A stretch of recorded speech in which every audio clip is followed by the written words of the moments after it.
तो welcome back to my new blog. जगह जानोस तो टीवी डॉट ना बेटा। अरे हो से तो भाई आज पहली बार आया हूँ टीवी टावर के इस साइड में। टीवी टावर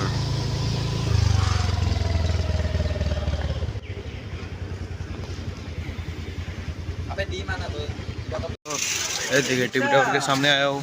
कप्तान कैसा लगा ये जगह? सही है, तुमको तो मैंने ही दिखाया, हमको ही पूछ रहे थे।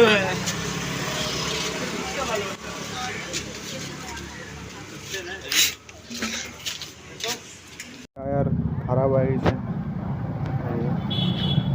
कप्तान कुछ बोलना चाहिए। कप्तान कुछ बोलता अपने दर्शकों को। कप्तान मुंह में